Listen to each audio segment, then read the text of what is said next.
ES Audio. Hi, I'm Rochelle Travers, and this is the Evening Standard's Tech and Science Daily. Coming up, how virtual worlds are being used to beat stress at work. Now, let's get into it. How would you like to fly from London to Sydney in just 2 hours?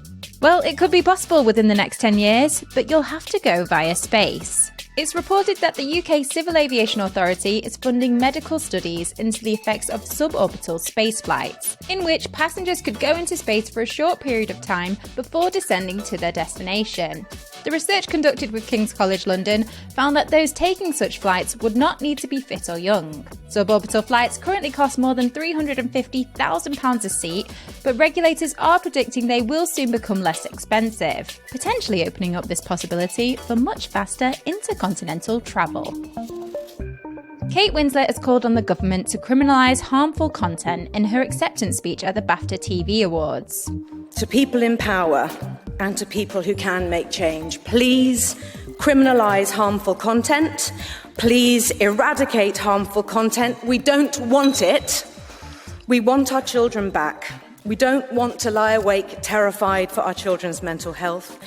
And to any young person who might be listening, who feels that they are trapped in an unhealthy world, please ask for help. The actor picked up the Best Leading Actress award for her role in I Am Ruth, which tells the story of a mother and child who's dealing with mental health issues due to the pressures from the online world. Winslet's comments come as the House of Lords continues its scrutiny of the Online Safety Bill, which aims to tackle illegal and harmful content online. As part of Mental Health Week, we've been looking into how virtual reality is being used to help people deal with work stress. When people are using virtual reality, whether it's ours or any similar platform, we can find ourselves being more open, particularly when we get immersed. So that moment of immersion comes whether you're wearing headsets or not. You become at one with what's going on the screen. David Tinker, creative director of ProReal, has been telling us about their software called Rethinkly, which is currently being used in 16 NHS trusts across the UK. It offers a virtual world for employees to explore using their own avatar, helping them to visualise how they're feeling and show others.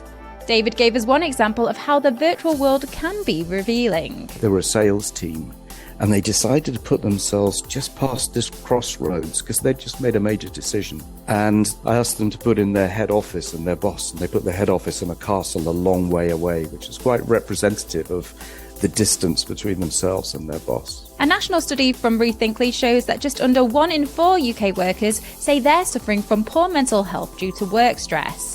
David told us using virtual reality, employees seem to get to the root of their issues faster than other methods. We've got quite a bit of evidence from the work that we've done already, particularly in mental health, where the speed of access of insight is accelerated. And that's because that perspective taking and the disinhibition, that means that we're going to get to the difficult stuff more quickly. New AI built by NASA can give 30 minutes of advance warning before dangerous solar superstorms strike Earth. Researchers say the model analyses satellite data, and the warning may provide just enough time for countries to prevent severe impacts of these storms on power grids and other critical infrastructure. Solar storms are caused when the sun releases a burst of electrically charged plasma. These charged particles create geomagnetic storms that can cause blackouts and technological malfunctions on Earth, as they interfere with the protective magnetic field around the planet. In other space news, astronomers have found objects that no one has ever seen before in a detailed new atlas of the stars.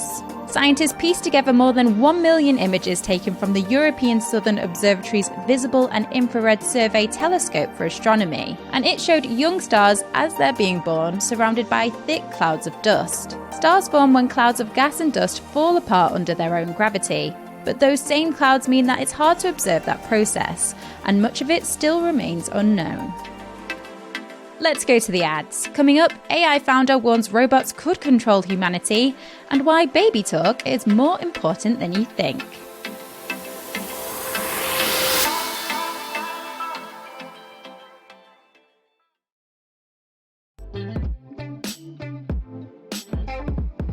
Welcome back. The The founder of an artificial intelligence firm has warned that robots could end up controlling humanity. In an interview with the BBC's Laura Kuenssbo programme on Sunday, Emad Mostak, who founded Stability AI 3 years ago, said this could happen in a worst-case scenario, and governments could soon be shocked into regulating the machines by an event that suddenly makes their impact real. Mostak said that when Tom Hanks caught coronavirus in March 2020, that was the moment millions understood the risk of the disease, and the same will eventually happen with AI. Sir James Dyson has criticised the Prime Minister, claiming that his pledge to turn the UK into a science and technology superpower is a mere political slogan. The founder and chief engineer of the multinational technology giant Dyson has also said that he's still not met Rishi Sunak, despite being a major business leader in the UK. Mr. Sunak's ambition of turning the country into a science superpower post-Brexit has been one of his key promises during his premiership. And finally, adults talking to babies may actually help shape their brain structure.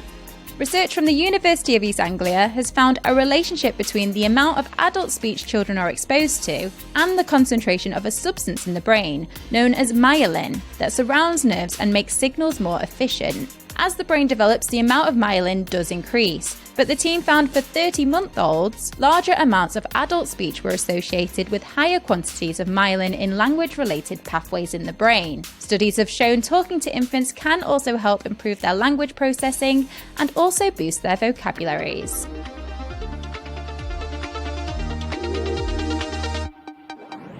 You're up to date. Come back at 4 p.m. for the Leader podcast from the Evening Standard. We'll be back tomorrow at 1 p.m. See you then.